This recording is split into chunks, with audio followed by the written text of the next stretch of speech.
Hi, everybody. Scott Sapanic. We're going to talk about some really important things today, right now. It's still the 25th of December 2017. You're probably thinking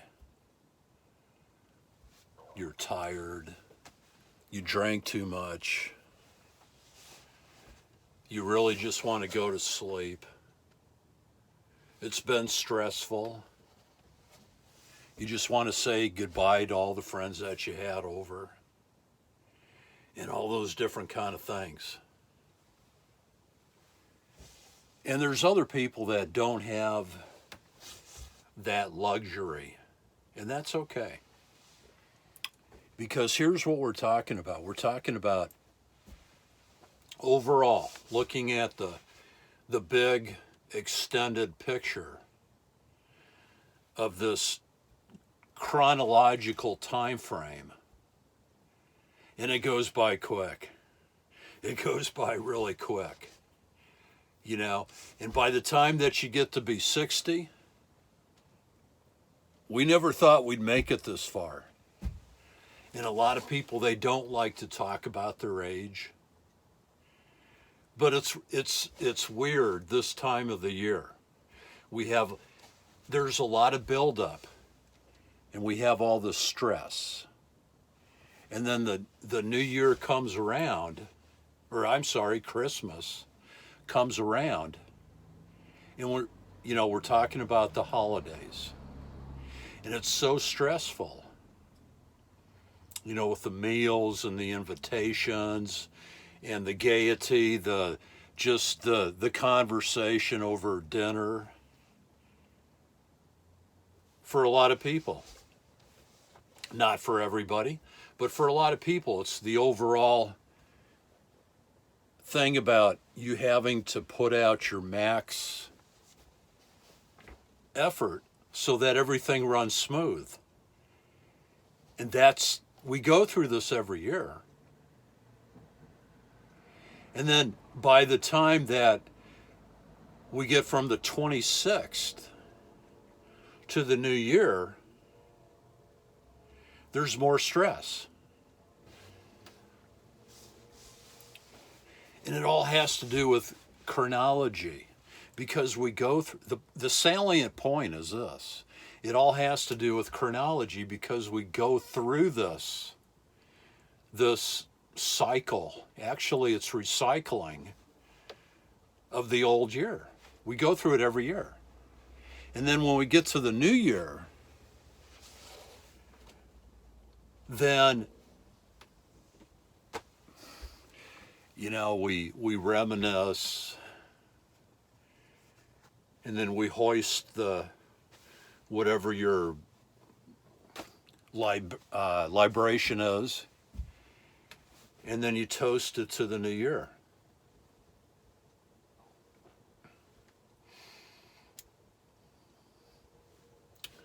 Here's the point. Is that how many people communicate spiritually? How many people step out and do something different for the new year? Where they step out of their role. Everybody acts it out like they're in a movie. And they act out this role. And they have to put up the appearances. It's all about the pedigree of their social standing, their status quo, all that sort of thing.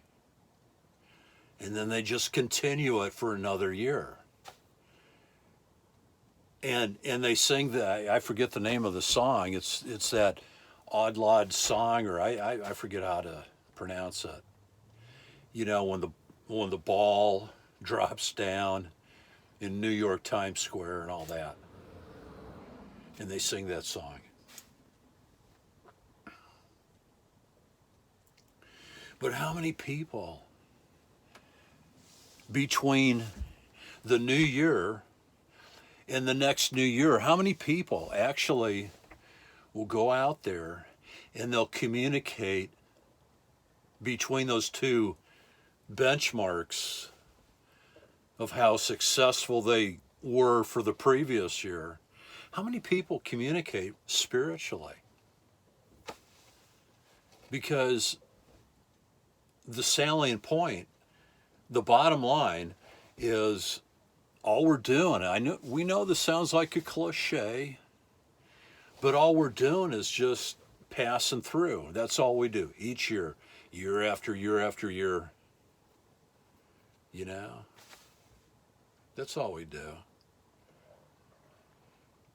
And you can take it from an old jarhead that it's better to communicate so that by the time, we'll leave you with this thought, so that by the time you get to the advent of the new year, whatever that new year is. We were born in 1956, we're 61. And you get to that new year, and the irony of ironies is that that new year becomes the old year. It's the opposite of how we look at it. So maybe isn't that time that we do something about all this recycling that goes on in a yearly basis, on a yearly basis, and we think, why can't we just communicate better spiritually? Final comment. We can tell you beyond the shadow of a doubt, that the older we get, the more anonymity that we assume. It never fails. It's a cascading event and cycle that gets recycled year after year.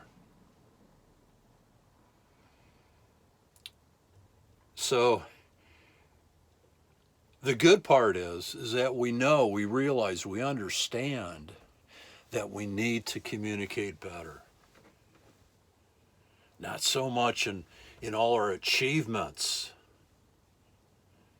but how we communicate on a spiritual level. I love you. We'll talk soon.